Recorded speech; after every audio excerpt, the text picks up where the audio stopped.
April 14 po yan. At 8 p.m. at the Araneta Coliseum. Suportahan po natin ang mga bagong bayani ng Pilipinas.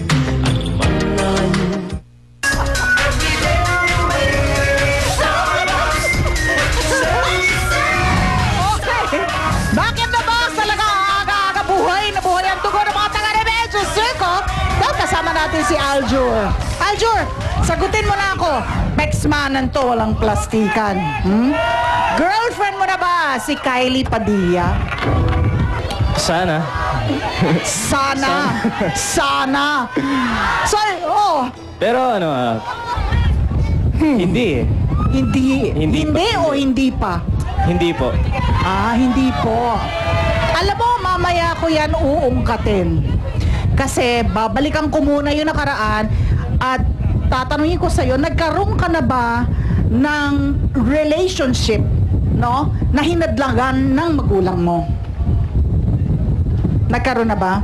Opo. Ano yun, Nagkaroon. girl? Was it a girl na you wanted, you liked, pero ayaw ng parents mo for you? Opo, ganun na nga po.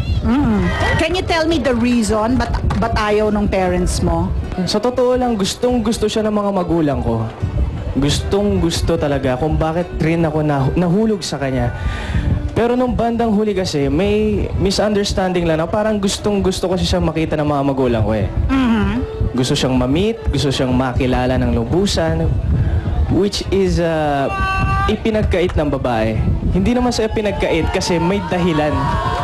Kilala ba namin to, Aljur? Sino yan? Pexmanan. Sino yan? Pexmanan. Pexmanan. Sa mga bagay na ganyan, gusto ko na lang maging personal. Ibigay niyo na sa akin yan. Pagbibigyan lang kita ng isang beses, pero mamaya, dahil pinagbigyan kita ngayon, mamaya, hindi na kita pala. Papa Jack! Mama. May kasama ka? Papa Jack, tulungan mo ako. Ang sakit-sakit na pinag-uusapan, nararamdaman ko. Alam mo kung bakit, Mama? Kasi brothers kami ni Aljur eh. Yes! Isang dugo na nanalitay sa amin. Joke lang. Ito na mga kaibigan, kasama ko po ngayon ang mag-ina. Sino ang nanay sa inyo? Joke lang. Si Myra tsaka si Mona. Mama, ang kwento nitong dalawang ito, no? Ang mag-inang to. Si Mona ay mayroong naging boyfriend. Tuto lang nanay. Siyempre, nanay, di ba? Ayaw. Minsan ayaw talaga. Hanggang sa lihim yung relasyon, nagtanan si Mona, biglang nawala sa bahay. Nagkademandahan. May mga suntukan nangyari. Ano po ang dahilan? Ano ang pakiramdam? Ikaw yung pinalaki mo ang iyong anak, akala mo kilala mo siya inside out, akala mo alam mo yung bawat desisyon na gagawin niya. Nung araw na iniwan ka niya, umalis siya. Ano po ang pakiramdam? Hindi ko na-expect na ganun mangyari. Kasi mabait siyang bata, mabait siyang anak. Paglaan niya sa akin, barkada lang. Tapos nang nag-aral siya, pinag-aral ko siya, nang mag-debut siya, pinakilala niya na barkada lang niya. Pagkatapos ng graduation, kasi pinako namin siya ng 2 years course. After 2 months, nagtanan siya at ang masakit, nalaman ko na buntis na siya. Sa madaling sabi, Mami Myra, nung araw na nawala yung anak mo, hindi mo alam kung sino ang kasintahan niya. Hindi ko po alam. Kung halimbawa po na nag-iba yung kwento, kilala mo yung lalaki, naging tutol ka kaya? Tutol po ako kasi ang gusto ko po yung the best para sa anak ko. Alam natin nagmahal ka, sinunod mo ang lahat, di ba? Pero ano yung gusto mong sabihin sa iyong nanay ngayon para kahit papano yung, kasi umiiyak siya, yung kanyang nararamdamang sakit, mabawas-bawasan man lang. Masasabi ko lang po, Ma, kung ano man yung nagawa kong kasalanan before, sana mapatawad niyo ako kasi nagmahal ako ng, alam ko sa sarili kong mahal ko talaga. So, bali po, marami po kayong pinagdaanan sa loob ng 11 years. So, as of pagdating po ng 10 years, medyo okay na po. Doon lang po nagkaroon ng linaw na natanggap din siya ni Mama. Sa isang dekada, mahal mo na po ba ang iyong manugang? Paminsan-minsan lang, pero kasi mahal siya ng anak ko, kaya minahal ko na rin. Mama! Puntahan naman natin natin si MM at saka si MJ. Alright. Dahil kasasali sila sa usapan. MJ. Hello Mama Ali, Papa Jack. Nandito pa rin po kami sa gilid lang ng Remedios Circle po. Yes. At ang daming tanong po ng mga tao dito para kay Aljur. Yes, tulad na lang nitong si JC, may gusto siyang itanong kay Aljur. Yes, Aljur. Paano ba masasabi na dapat itong babae na ito ipaglaban ko sa mga magulang ko? Ano ba yung mga characteristics na hinahanap mo sa isang babae? Ay, intriguing. Wala naman dahilan eh. Mararamdaman mo yan eh. Di ba?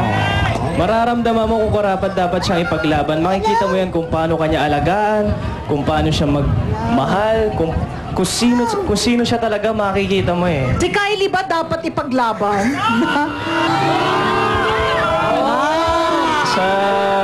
Sa ngayon po, hindi pa naman po dumarating sa ganong punto. Alam mo, dapat siguro ang tanungin ko muna. Kasi parang yung mga sagot ni Aljur, naguguluhan ako. Mahal mo ba si Kylie? Napamahal na ako sa kanya. Ay, nako. Talaga sa Pexmanan portion. So, humarap ka na ba kay Robin? Para umakyat ng ligaw kay Kylie? Una-una po, Mama Alice, kasi alam naman po natin yung reliyon nila. Muslim Islam, po sila. oo, Islam. Islam. And bawal po kasi sa kanila yung ligawan. Bawal na bawal po sa kanila yan. Kaya nire-respeto ko po yun. At hindi ko pa po hinarap si Tito Robin sa ganung bagay. Pero nagkita na po kami nung kaarawan ni Kylie. At doon nakilala ko po siya. So, are you telling me it's yung religion that plays a big factor here para magdesisyon ka kung ipaglalaban mo o paninindigan mo itong nararamdaman mo for Kylie? Yun ay sasagutin mo. Bibigyan kita ng panahon para pag-isipan ang iyong sagot. Magbabalik kami sa Starbucks. Dito, kasali ka.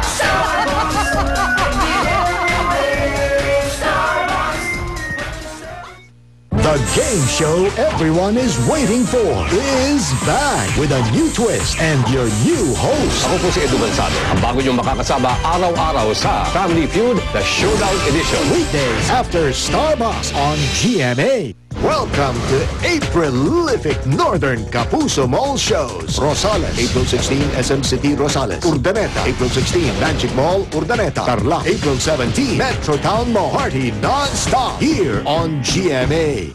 Para sa lahat na to, isang sachet lang. Patak!